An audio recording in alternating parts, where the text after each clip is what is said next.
Yeah, we're live. Oh, we are. Right, welcome back everybody, welcome back to the Green Dragon. It's been a while. I've been a while. Yeah, I think the last one was actually the Halloween Last one. year. Yeah. It was last Happy year. New Year. Yeah, Happy New Year everybody. It's been going well. Yeah, so welcome back.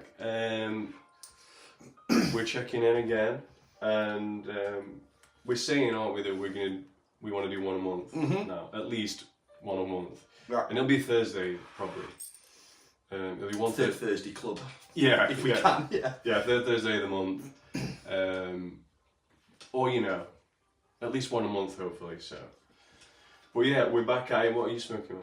So, I've got my Nordin freehand, and in there, I'll perhaps come on to that a little bit later. But I have opted for. We had another drop ship resupply, didn't we? Yeah. A couple of weeks back. Was it just before Christmas or just after? It might have been between Western Christmas and Orthodox Christmas. I think possibly. so, yeah. And I picked up another tin of Mad Fiddler Flake from C&D, which because I had an interesting experience with that last time when I was round at yours. Yeah. Which again I'll come on to in a bit, but I picked up another tin of That was a stream that we did, the Lovecraftian entities mangled, and it was unwatchable. And it was unwatchable. And that whole night was messy. So maybe it's worth touching on a couple, maybe a bit of Lovecraft. Seeing as I'm having another Lovecraft spell, hence the Miska U t-shirt. So that's what's in there, and I've just to kind of give it a little bit of a. I've added some of what else I got from the dropship, which was just a little pinch of blending Maduro leaf. Yeah. So what about you? What you got there? I've got the little, it's the Rop Stout, it's a little apple, little nose warmer. It's got a horn stem, which is really nice. Lovely. Yeah, it's sort of like, in terms of like how it clacks on the old Nashers, it's a little bit harder than Vulcanite, but a little bit softer than acrylic. So I think it's like a bit of a halfway house. Yeah. From what I can tell, it doesn't seem to pick up, any. Yeah, that's good. Any chatter from the teeth. So that's nice. So yeah, it's nice. Cool. Yeah, a bit of a nose warmer. And what's inside? I've got. It's like roughly 50% Maduro, Pennsylvania Maduro cigar leaf, and 50% burley flake number one. Yeah. Which is a lot of dark burley, bit of Perique, Red Virginias. Yeah. So this is pretty much what I've been smoking exclusively for probably months now. Yeah. But I just find burley and just burley anyway with some cigar leaf goes so well. If I've not got the Mad Fiddler on, or the other one which I've been smoking as well, the Purple Cow. Yeah. Which apparently is from a poem, like a 2-line poem apparently. It's funny you say that because since I've been smoking that blend, I've heard someone say Purple Cow as kind of an idiom or something. Yeah. I'll have to try and pick up the. I might even put it in the comments. But yeah, it's like it's a bit like a kind of a Spike Milligan. It's not Spike Milligan, but it's like a kind of a Spike Milligan sort of like silly verse. Oh right. Yeah. It's like I used to be a purple cow, but now I'm not a purple cow now, or something like that. It's not that, and I've probably really butchered this. I'm really sorry for butchering it, but it's something like that. But yeah, I've been smoking Semoir with cigar leaf, just flat, straight, very sweet, sort of nutty, toasty burley with the Maduro is great. It's a really nice. Remember you said you'd been doing that, and I was going to try it, but I smoke more burley. That's BF1. So the Mad Fiddler Flake is not. It was a flake. It's not a flake now. It's a bit naughty, but it's a broken flake. It's a real broken up flake. It's very broken up. Yeah. Well, to be honest, I do tend to see that from like the C&D. Like they'll say it's a flake. Yeah. But their flake is not our flake. Like our flake is like a fillet steak. It's like same moisture content as well. Fat. It's got yeah, it has. Yeah, and it's wet. It's very, very, very wet. But this is it's got Virginias and Red Virginias, I think, and Perique. That's that weapons grade, lovely Perique that C&D's just got their. They've just got their head around Louisiana Perique. Yeah, and the secret ingredient in this one is crime. It's not crime. Is something called Castori or Katsori. Castori. They want to try and tell you that it's cigar leaf, but it's PSA. It's not cigar leaf. No. Now, if you've Indonesian, it's Indonesian leaf. Now, I think they roll it up into these little cigarettes. They're called Kretex, I think. Now, I think they're popular in that part of the world. I remember smoking one. My mum had a friend. I might have told this story before, but my mum had a friend who was a photographer or something. Yeah. And she had this exhibit in a little, just kind of like this little kind of room in Nottingham. I remember I was quite young when it happened, and she laid out these Kretex on the table that I guess she'd got from India, where she'd taken the pictures. Yeah. And I was like, "Oh, Mum, can I smoke one?" Yeah. And she was like, "I'll take one and you can smoke it later." and then we were just outside the train station lighting up this Kretek, and I don't remember enjoying it. But, it's got a real... the kind of clovey, cigarettes. Cloves, yeah. So it has it's got a very weird write up, and the first time we smoked it was when we ordered a tin and had some on the cast that was garbled, the garbled subspace transmission, and I had a whole funny night with that, and I'd smoked it with. Tonight we're drinking Buffalo Trace, by the way, which I will pour us out a nice glass in a minute when I shut up talking. At that particular night, I'd gone for a Durham Brewery Beads Chalice. Temptation. It was temptation. Well, the temptation was to chug it all, which I duly did, and ended up that night having some really freaky dreams, and then a bit of a freak out on the bedroom floor. Just had a bit of a minute. I got up and just like my missus tried to like wake me up, and I was just in a heap on the floor, which is so I was kind of a bit put off getting any more of this. Like, is this stuff just nightmare juice? I'm really pleased that I went back for some, because I'm actually really enjoying it. I didn't particularly enjoy it last time. Might have been because of what I was smoking it and drinking it with.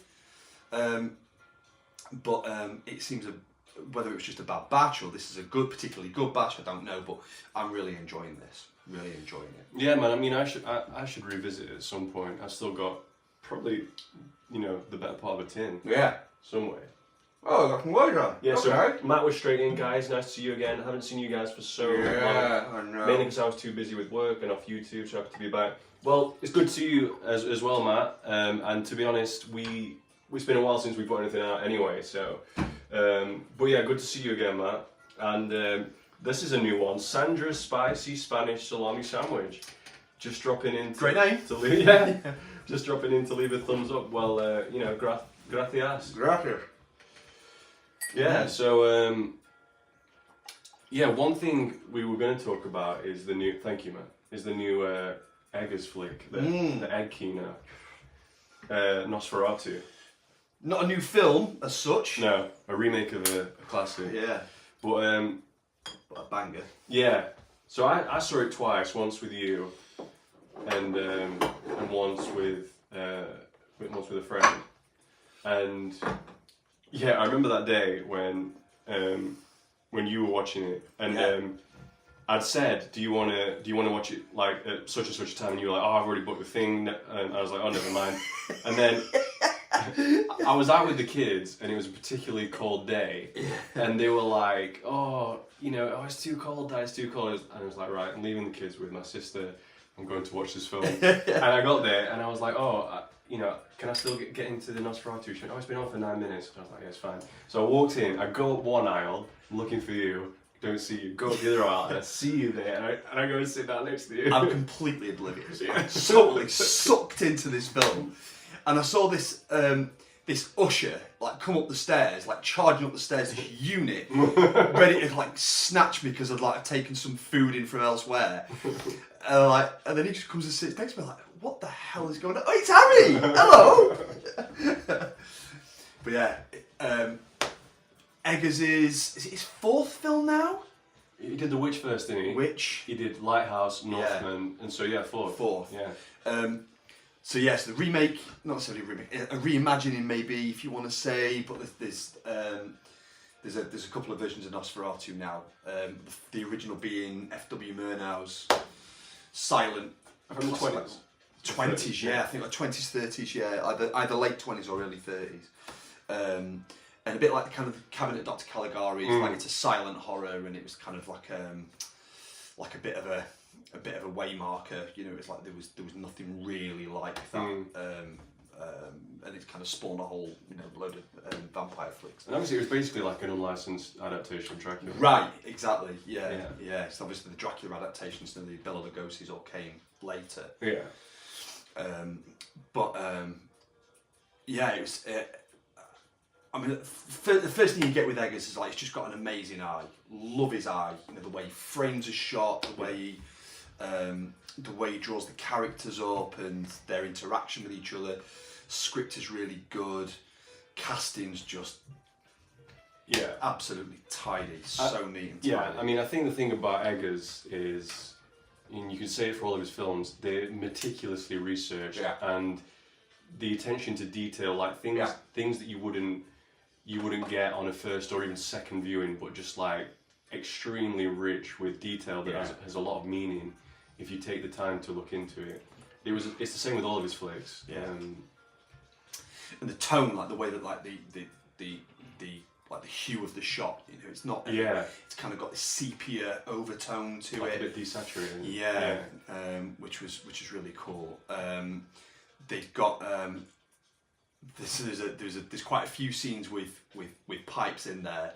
There's a lot of pipe in the film, which is great. Some great and examples. a couple of cigars as well. Some cigars, poorly smoked. Poorly smoked, Poorly smoked. Like that's poor. Aaron Taylor Johnson should have seen a smoking coach. We think there's a job here. There's a role. There's a role for us. Gap in the market. That's definitely. Matt says, I had 5 years off whiskey and thought I would give it a go again, but can't handle the strength and harshness of it. I have Highland Park 10 year and Euro journey and I hate... Bro! So I haven't had the Euro, but I will say, I love the Highland Park 10. HP 10. And I love the 12 even more. The 12's cracking if you can get it. Yeah, and our friend Jonathan once treated me to an 18 year, which is even better. Yeah. Well, the 12 is probably up there with my favourites. Yeah, it's lovely. I got a bottle over Christmas. That's true. The price has gone way up since I started drinking it. Yeah. But very good. And you don't see it. It used to be that you'd see it in a few places, like some of the big supermarkets that have some. I don't really see Highland 12 in. Bro, it was weird. Like, you used to be able to get it in Sainsbury's, Tesco's, Morrison's, they had it. It's disappeared from most places. Then for a while you could get the 10. Yeah. And then that's gone. But anyway, 12 seems to be back in Sainsbury's in the minute. That's good. Yeah. Just as an aside for Matt, maybe, has he considered going down the bourbon route? Well, and stick with it, because I was all about my scotches until you corrupted me, until you educated me, and I can't go back. And the beauty of it is you still get the complexity and the taste and and it pairs up really nicely with the smoke, but it's beautiful. It's much smoother. And we had a bit of a rye. We've had a bit of a rye winter, haven't we? Yeah, definitely. This year. So I got a bottle of the Elijah Craig. The Elijah Craig was so good. Lovely. It was like drinking raisins or something, like caramel and raisins. Honey, caramel, very sweet, very tasty. Was that from Mitch? It was from Mitchell's, and then you brought round last time the Whistle Pig 10 year, right? 10, which is also really good. Amazing. Yeah. What a beautiful drink. And we watched Bone Tomahawk, didn't we? We did. Talk about Bone Tomahawk. Let's do Bone Tomahawk too.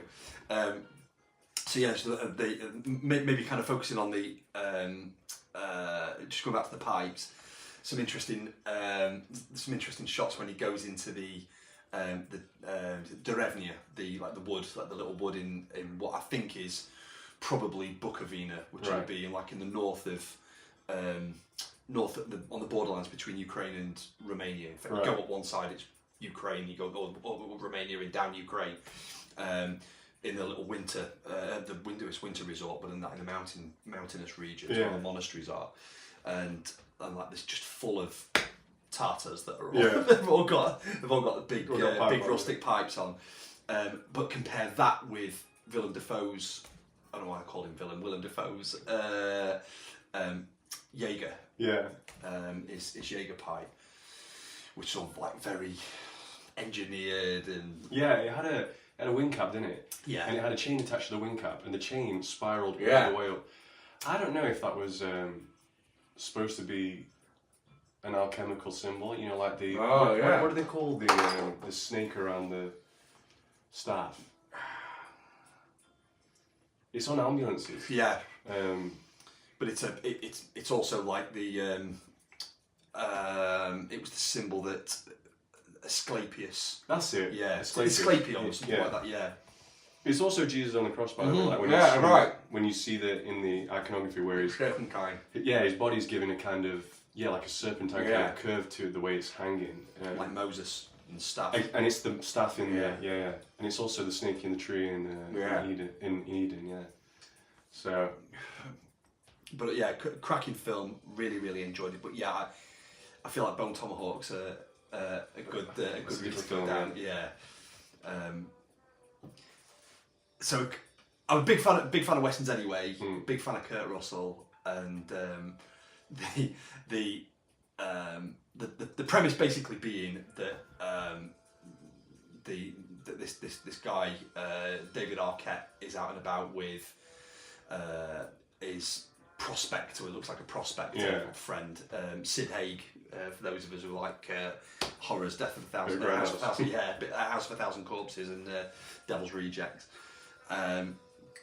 Played Captain Spaulding, and they get like unceremoniously butchered, don't they, by some hostiles, disgruntled natives.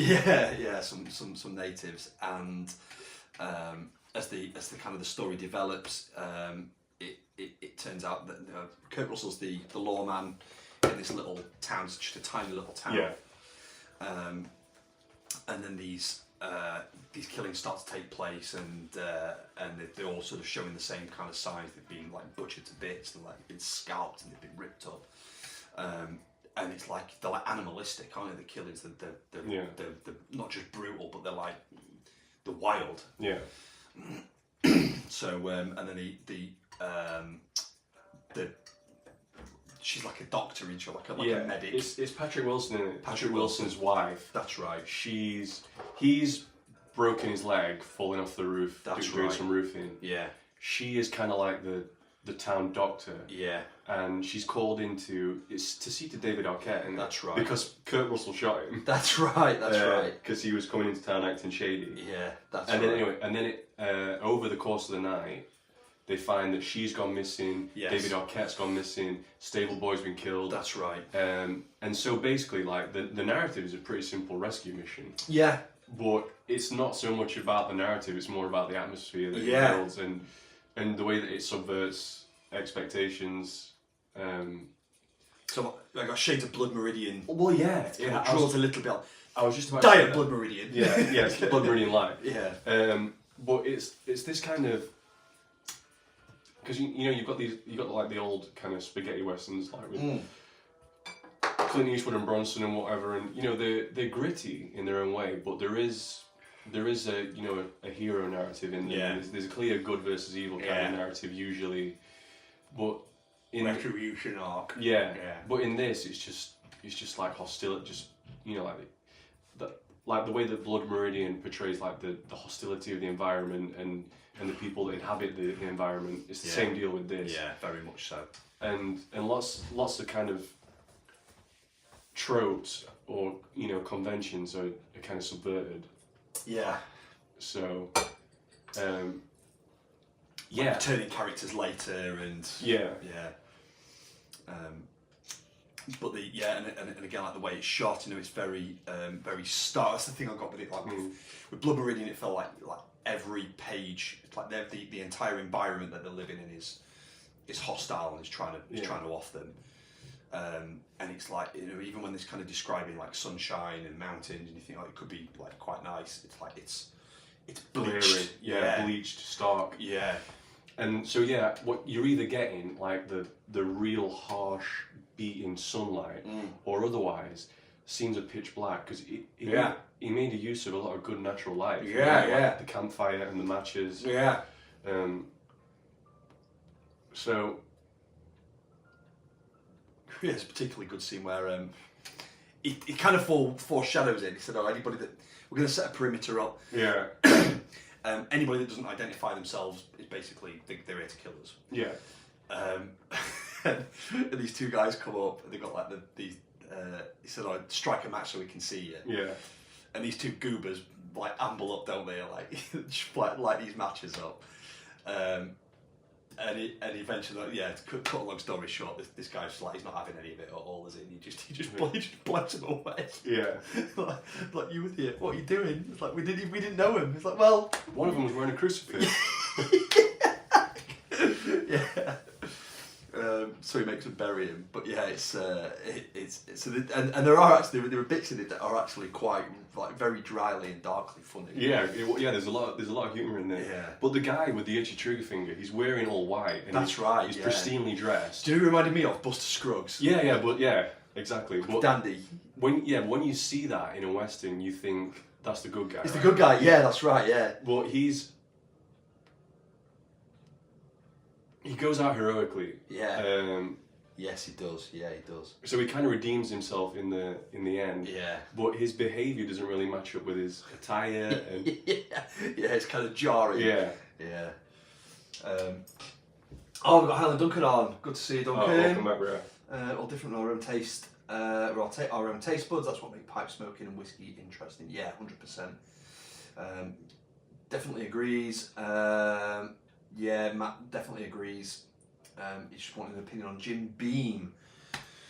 I don't think I've ever smoked. I don't think I've ever drunk. I don't think I have either. I don't think I've ever. I might have had it in a cocktail or something unbeknownst, but I don't think I've ever drunk any knowingly. It's funny that you say that the Highland Park is too smoky, because I mean, it was really the first kind of Scotch that got me into, that I drank when I was getting into Scotch. And yeah. I remember thinking at the time that it was really honey sweet.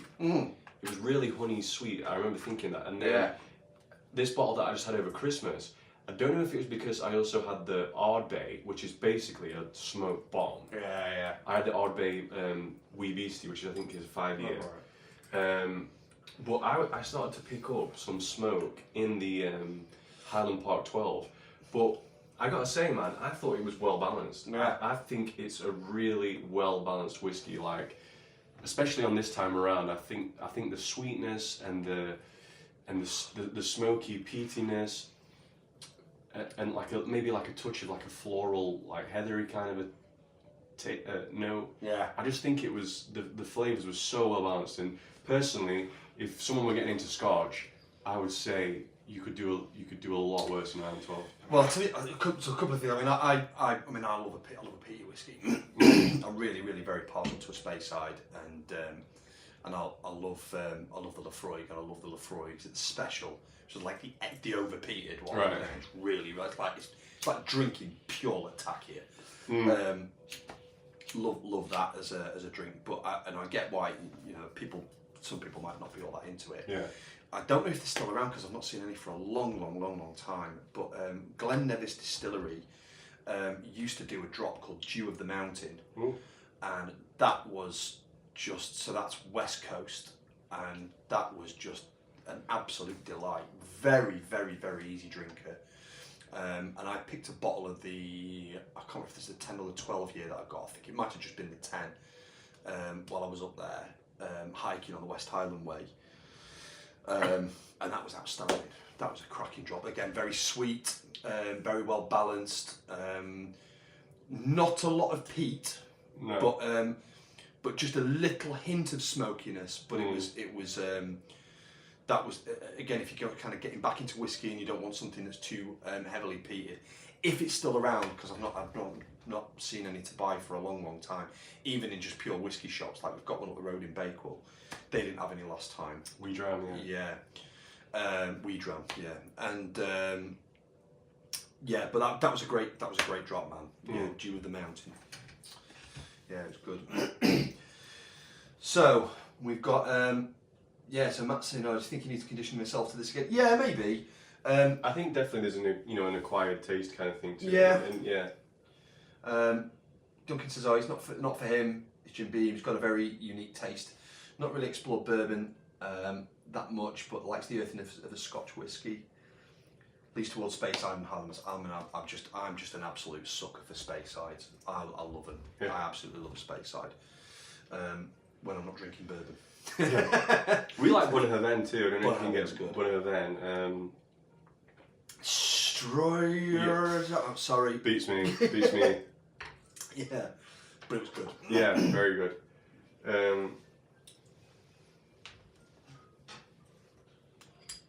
So coming back to Bone Tomahawk, there's quite a cool scene with, and I can't remember the name of the actor, but he plays Hansi in one of the Fargo series. He was one of the native guys up there in one of the firms in the not the Dakota firm. It's one of the. It might have been the North Dakota mob. Oh right. He's one of the toughs, one of the tough guys. And he's in it very shortly, very briefly in Bone Tomahawk. And he said to him, basically like, "Is this one of your guys that's done it?" Yeah. And he's like, "They're not my guys." Yeah. It's like these aren't these are another species entirely. Yeah. Like a coyote's different to a dog. It's different to a wolf. Like this is just another species. And it turns out that there's like these troglodytes that are living in this cave network in the mountains. Yeah. Just going off on a tangent. Beautiful set, by the way. Gorgeous. Beautiful set. Yeah. So shot in a bit in Utah, but also amazingly, some bits of it was shot in Romania apparently, which I had no idea. But maybe some of the mountainous shots, maybe. Yeah. Then they go up there and it's stark, and it reminded me very much of when you see them, because they're all like kind of in the shadows, aren't they? You don't really see a lot of them to start with. No, not until the end, really. A bit like with the White Walkers in Game of Thrones when it was good, and a bit like the first Alien film. You barely really see them. It's like this menace is always there in the background, but they're very sparing with how they're revealed on camera. Yeah. You don't see them a lot in the lens. They're not in the lens very much. But it reminded me a lot of. You've seen The Descent. Yeah. So like these, that's a great flick. Kind of half human. They are human, but they're kind of like an offshoot human entities. They're like they're otherworldly. So apparently, I don't know if you knew this, but there were two endings to that film. Yeah, that's right. There was, which kind of like says something about American and English audiences. Yeah. So apparently, so the American ending, she gets out. Yeah. She makes it. In the English ending, I think she sees the ghost of one of the girls. It's a daughter, in it. She sees the ghost of June. Juno. Yes. Crashes the car. Yeah. And then the final scene is she's actually gone back to the caves. Whoa. And she's with her daughter and she's having like the birthday. Cake. Yeah, that's and then right.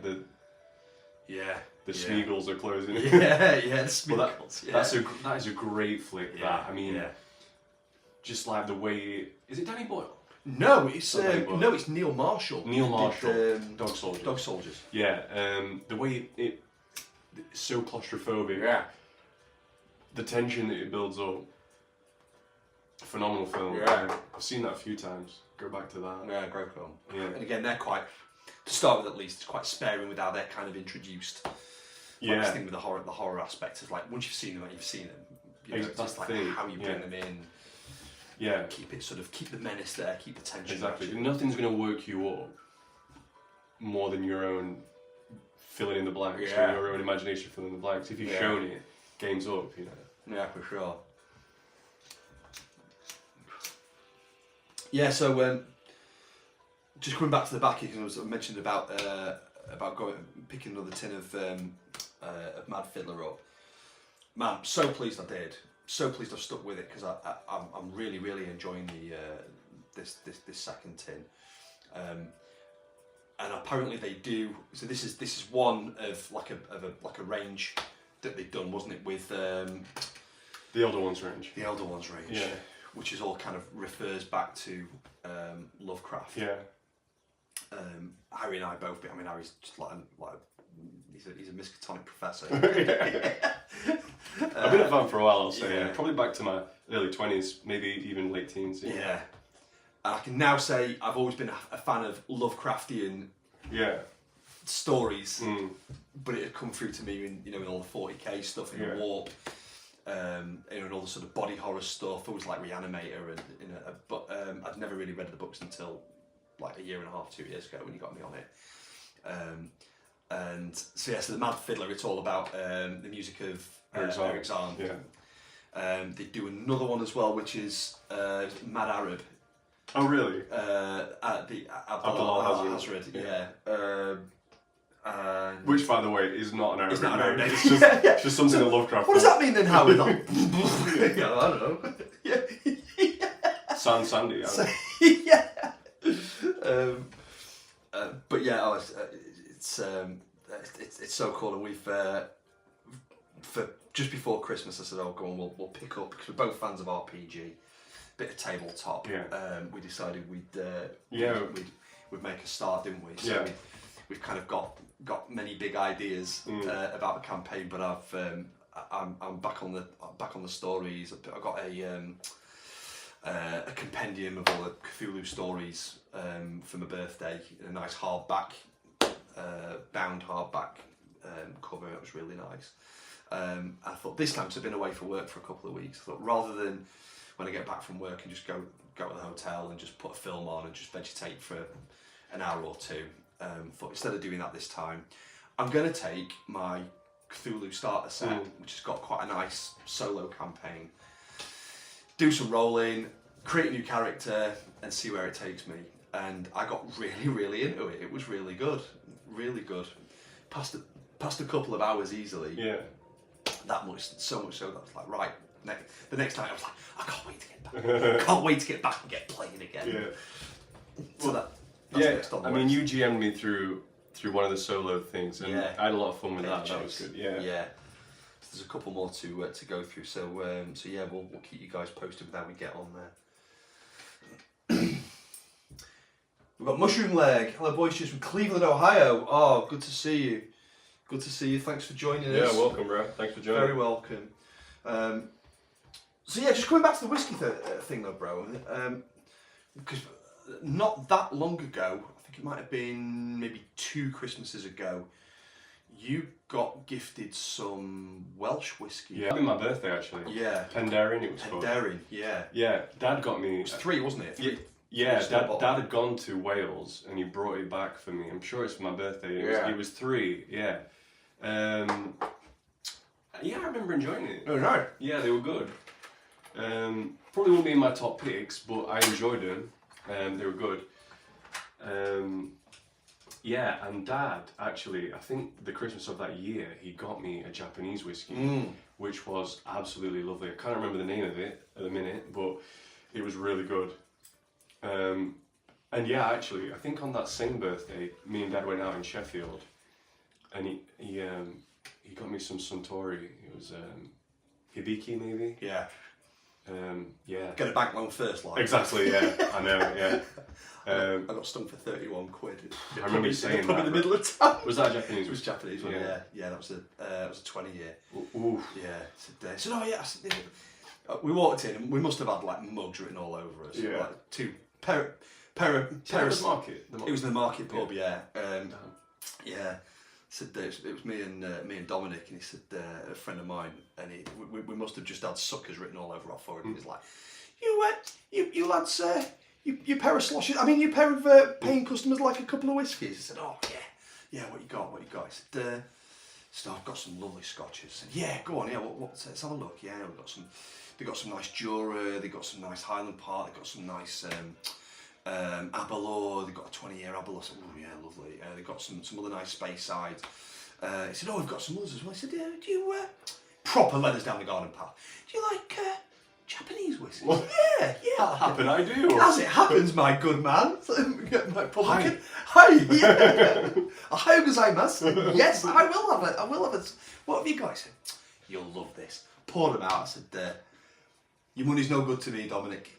I'll get these, sunshine. Don't you worry. I'll get these. You're fine. And he says, yeah, you pay those. Yeah. That's 45 quid. 2 singles. It was two doubles. Well, all right, well. But there's still like that. I mean, Yeah. there's still like our doubles, right? Yeah. Just hurry up, make it quick.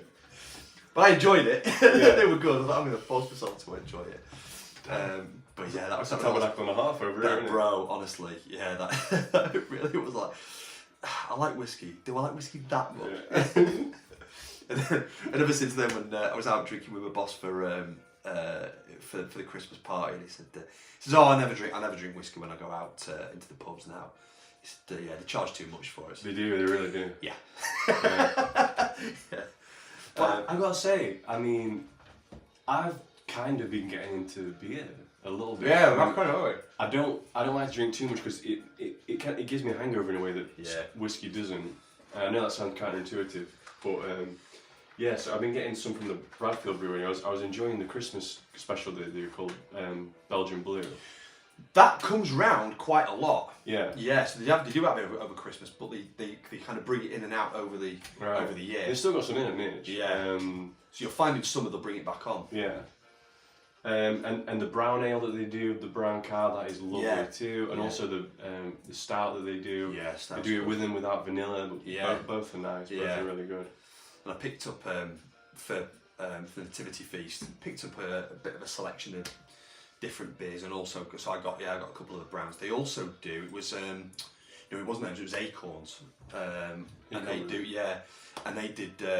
I was just after just a really good, honest to goodness, like miners' welfare type, like proper good old fashioned session bitter. Nothing fancy, but just like good quality, craft bitter. And man, it ticked every box. Drank that with bowl of Condor, so like old man smoke, old man drink, just brilliant. It was absolutely hand in glove. It was so good. So I got a couple of those, and I got a couple of Titanics. So they do Titanic Brewery. They do some really good porters as well. They do a plum porter. I got the plum porter, and I got the other one, the Imperial Russian Stout one, and that was so it wasn't a porter as such. It was a plum. It was a. Don't do a Russian Imperial Russian Stout. Yeah, it's a beast. Yeah. It's like 18% or something. Yeah, it's about a tenner a bottle, isn't it? Yeah. I might have to give that a try. And the pub that they serve it out of, their pub, it's like halfway up. It's like halfway up the hill when you're going up. I can't remember the name of the street now, but it's basically, it's not Old Elvic because that's where the prison is. That's where I was working. But it's you're kind of going back up the hill, almost as if you're sort of heading out of the main part of the city. And they've got it all behind the bar, but they do those in thirds, halves, and pints. Ooh. But yeah, it was. I think it was about £12 for a pint. but it was good. It was very good. Yeah. So any more for any more? Not quite yet. So Mushroom Leg. You have to tell us a little bit about how. I tell you what, bro. I've had my eye turned stateside since November. Oh yeah, I mean we all have. Yeah, it's all going on over there. I'm having a little chuckle to myself. So yeah, just to let us know how things are going on there. And also, Mushroom Leg, if you want to tell us a bit about how whiskey does over there, because we get through quite a bit of bourbon here. Is Scotch? Does that travel as well as bourbon does from the States to over from here to the States? Does that travel well?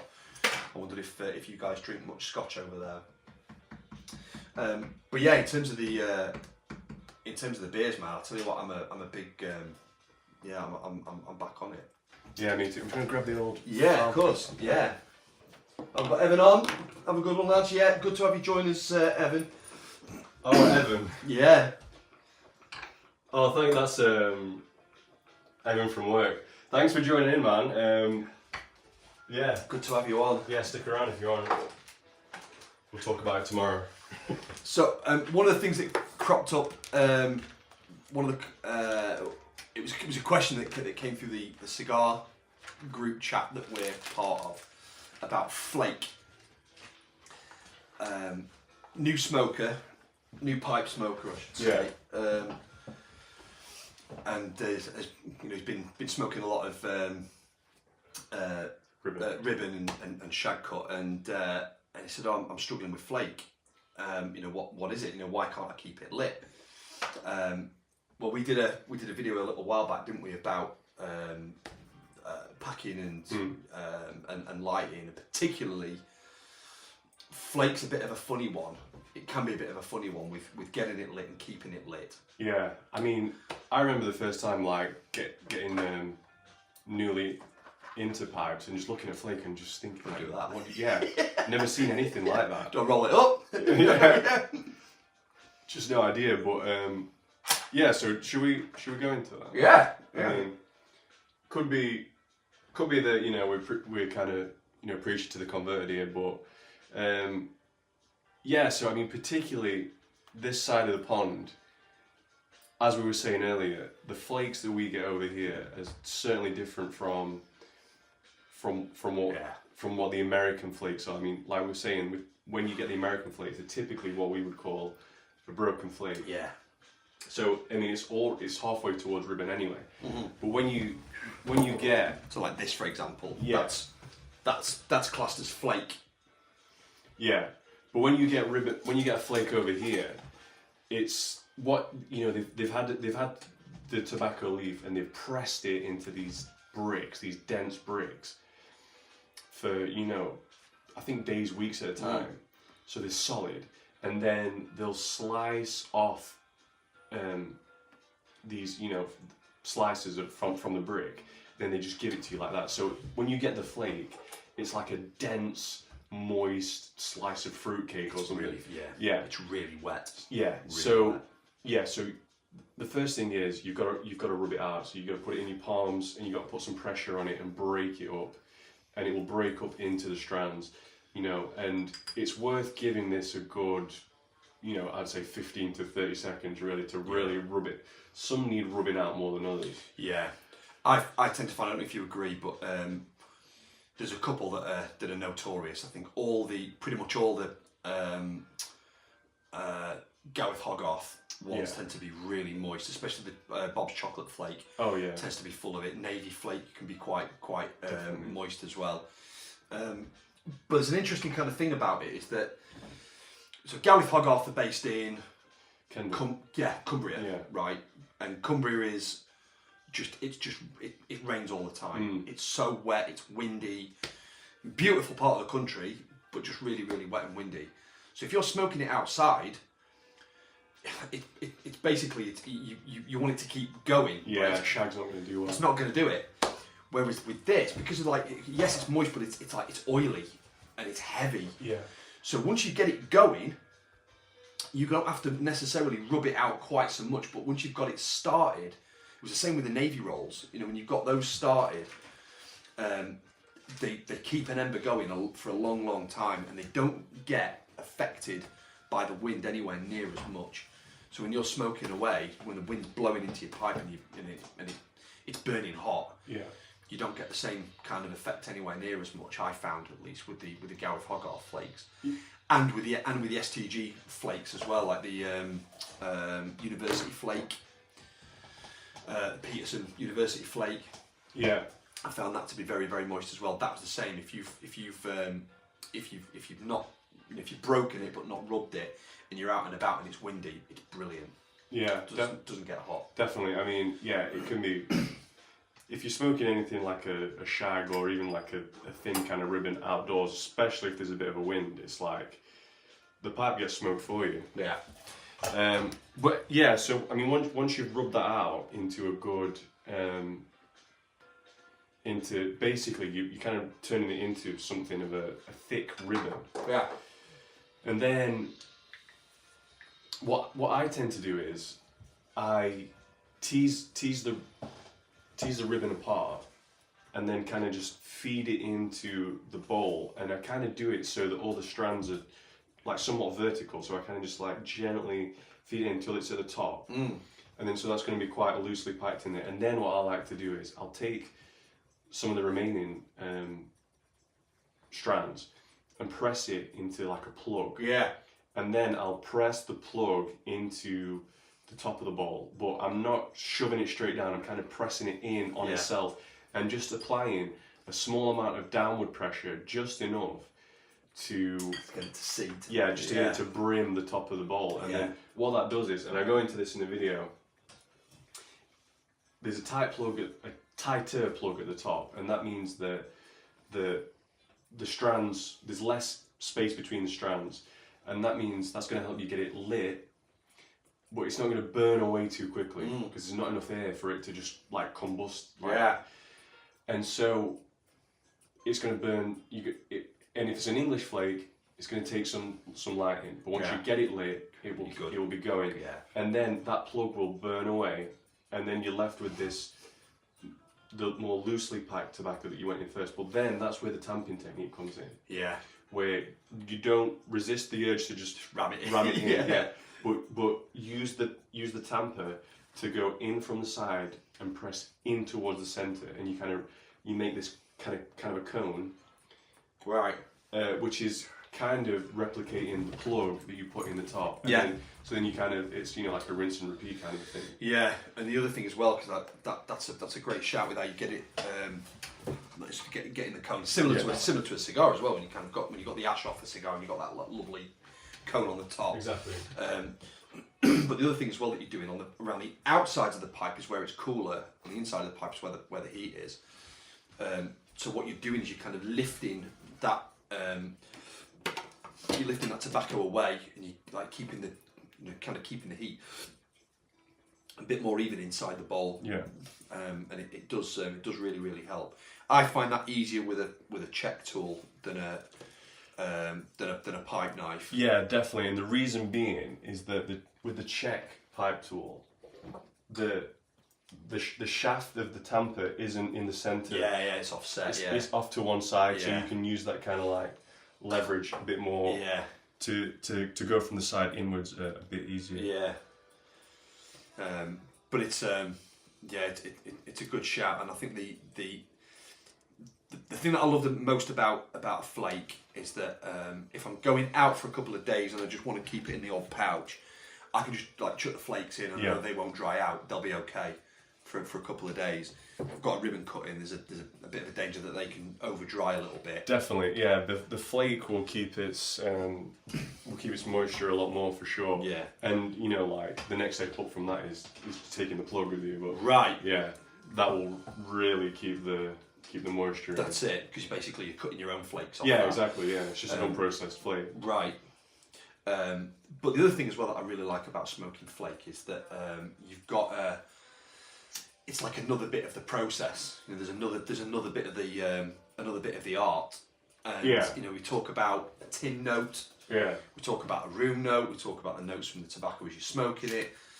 But for me, when you've got a flake or a plug or rolls, if you've got spun tobacco, if you've got a rope or something like that, and you cut some rounds off.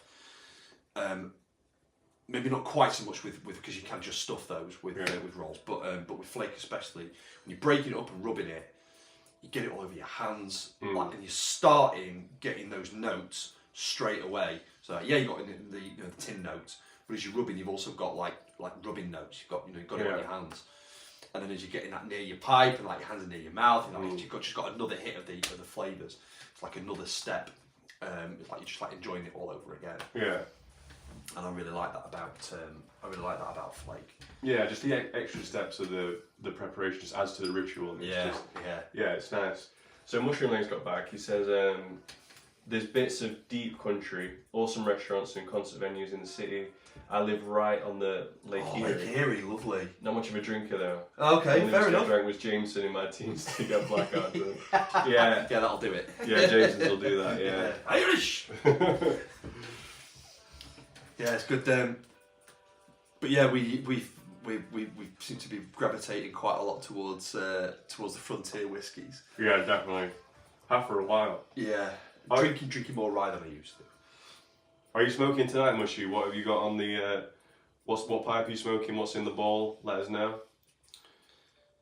What about you, Duncan? Are you smoking? Same for you. What have you got in the? What about you, Matt, as well? Too. Let us know what you're smoking tonight. I'm going for more of the. I've packed another bowl of one's not cut. Yeah. Cigar and burley, and it's in the. I think this is new to to the channel anyway. It's my new the size of that chimney. Chimney bowl. Yeah. Just like an Abraham Lincoln, isn't it? Yeah. The old top hat. Yeah. Still quite.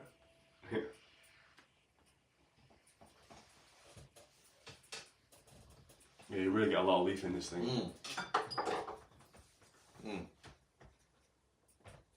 We do find that adding a bit of extra Maduro tends to mean I have to relight a little bit. Really? Not that I mind that, don't mind at all.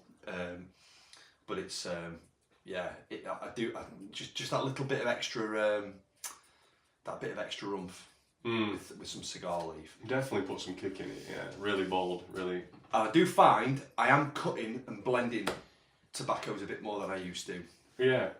What have you been doing? So what I did, yes, like with the Maduro leaf, but I started keeping all of the nubs from the Davids, the Tabernacle Davids that I got, and then just chopping them up, rubbing them out, and then sticking them in a jar, and that was great. Yeah. and the leaf was just as good, and cutting that with some other blends. But even before that, I'd gone to, when I've not been smoking particularly long, and I picked up what I thought was an ounce of like Latakia blend from Devon House News. Oh yeah. And it turned out it wasn't blend at all. It was just pure Latakia. Yeah. So I took it out. I'm like, I don't know if I can smoke all this. I love Latakia in a blend, but I don't know if I can smoke all this. But I have blended that with other stuff as well. And again, yes, sometimes a little bit of burley, mainly more so with some Virginia. So I cut it with some Capstan. It was quite nice to cut with, which was just pure Virginia. Yeah. But that tended to go quite nicely together. So, and I do feel like I'm kind of getting. It just adds a bit of extra spice. Having a bit of something else. It doesn't have to be like a 50-50 blend. Sometimes it's a 50-50 blend. It's like if I've got Senoir, I know that and tobacco leaf and cigar leaf is going to go really well. So I know that and Maduro, well, it's a great combo. I can 50-50 that. But like even with this, which is just like a little pinch of Maduro leaf in a blend, just adds a bit of extra something, a little bit of extra interest. And I find that when it's getting down the bottom end of a bowl, where sometimes it's starting to get a little bit ashy, a little bit samey, and you kind of your taste buds are starting to get a bit kicked in.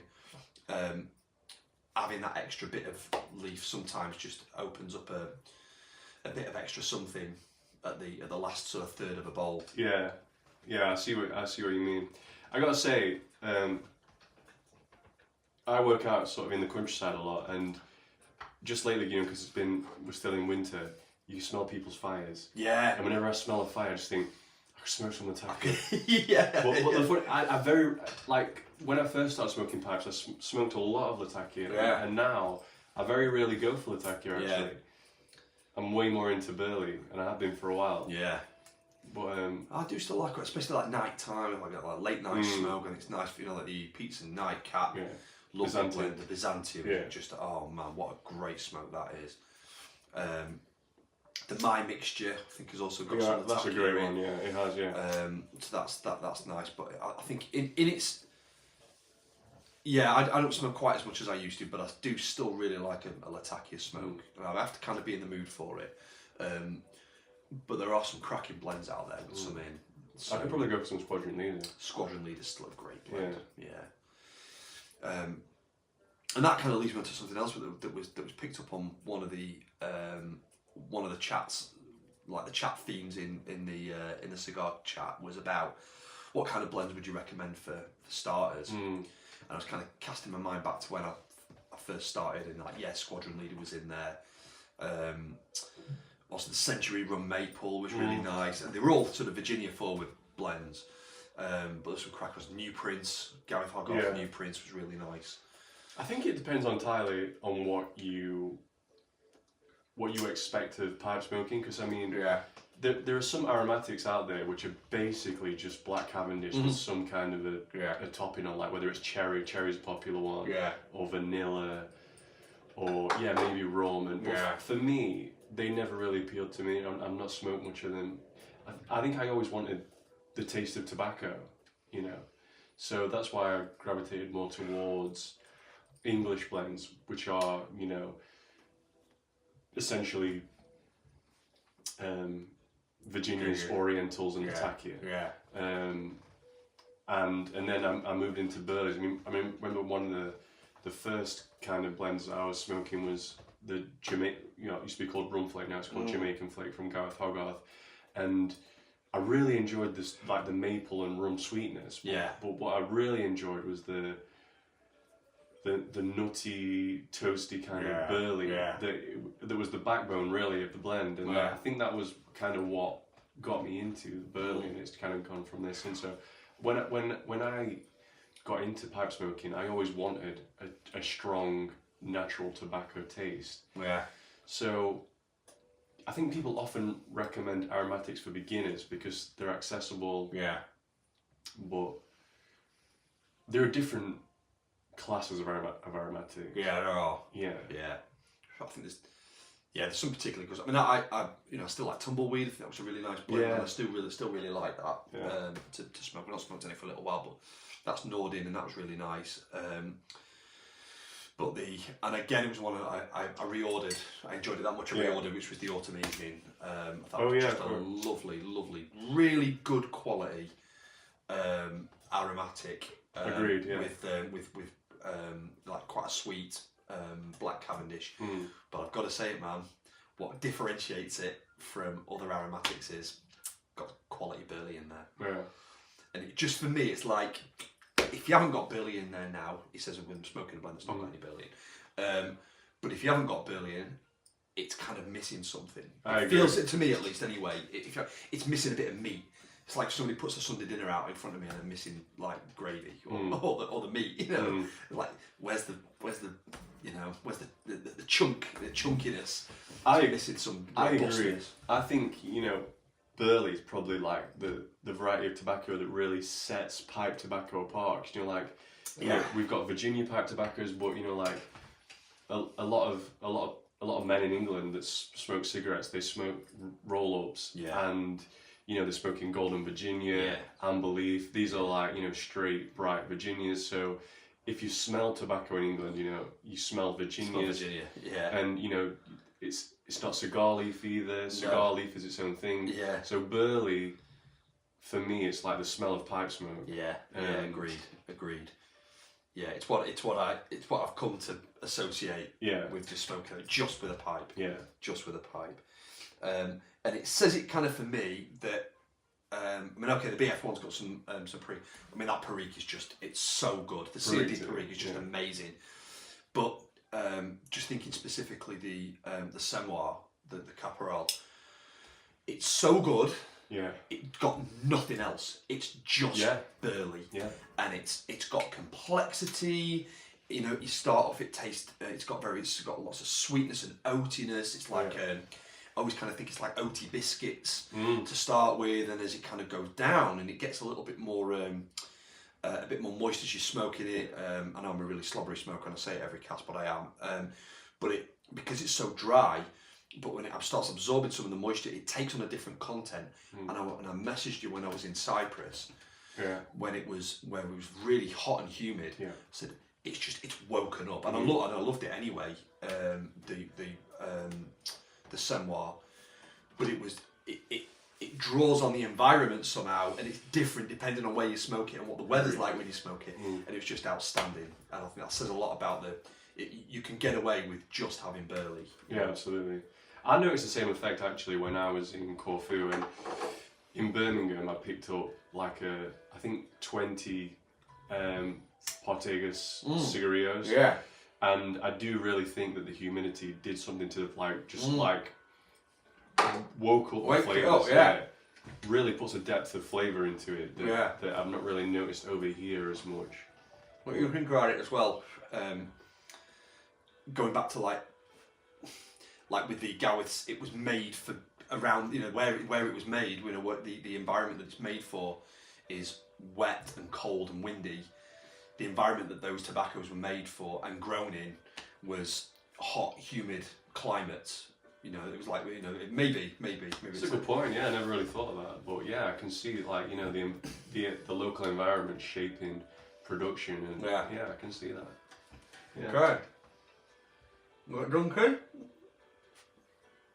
Having a sweet treat, Gareth Hogarth's aniseed twist. Quite a nice hit, but enjoying the subtle aniseed taste. Don't normally smoke arrows, but I like aniseed, so I thought I'd give it a try. Very wet though. Yeah. Are you smoking the brown twist or the black twist? Because, you know, I used to smoke a ton of black twist, just unscented black. I couldn't get enough of it at one point. And, you know, now I can kind of take it or leave it, but at one point I would have said easily it was my favourite tobacco. But it's like smoking a railway sleeper. Yeah. Like, it's just like pure tar, but with like a hint of like potpourri scent. It's weird, really. But it's Duncan on about drying the tobacco, and that's a big thing stateside. You get a lot of people drying English blends out. Yeah, definitely. If I can proffer an alternative, because you bitch slapped me once, don't do it. Don't do it. Just try. Spend a bit more time rubbing out instead. Yeah, and pack a bit more lightly. And pack lightly. Yeah. Your words were, if I put enough flame to it, it's going up. Yeah. So, yeah. Okay. Yeah. Fair enough. Exactly. Yeah. And it did, and I did find that when I went back and I dried it out again, it kind of lost something.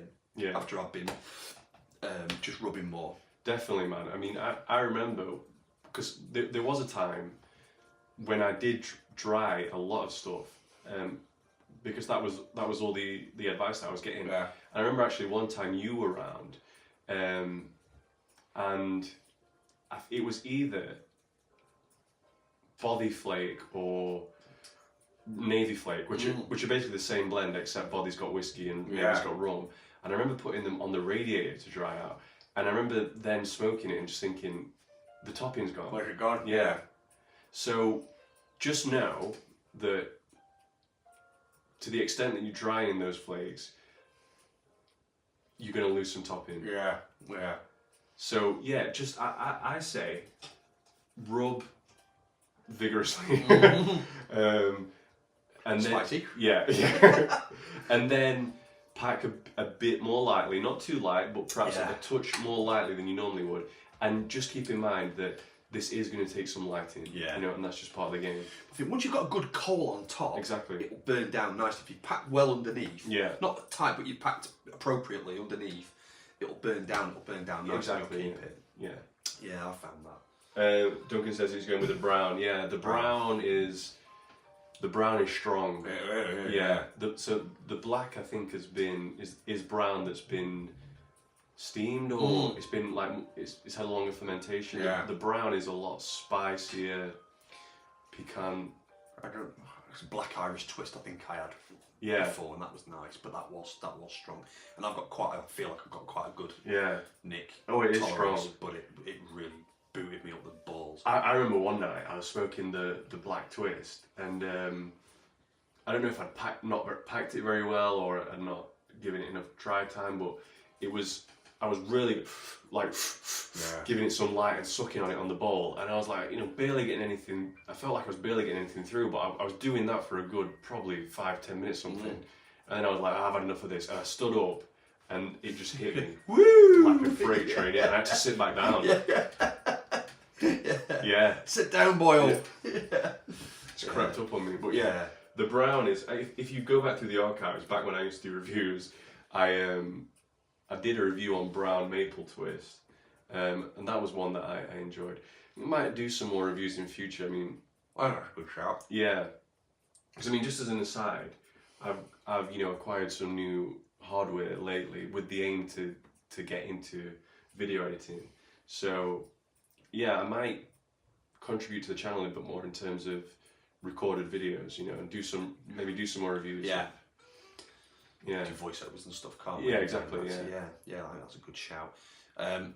In good time, we're also working on something else in the background, but that'll all get revealed in the fullness of time, because we've got a lot of kind of content that we've said a lot, haven't we? On the channel. We talk a lot. But otherwise we'll dial on.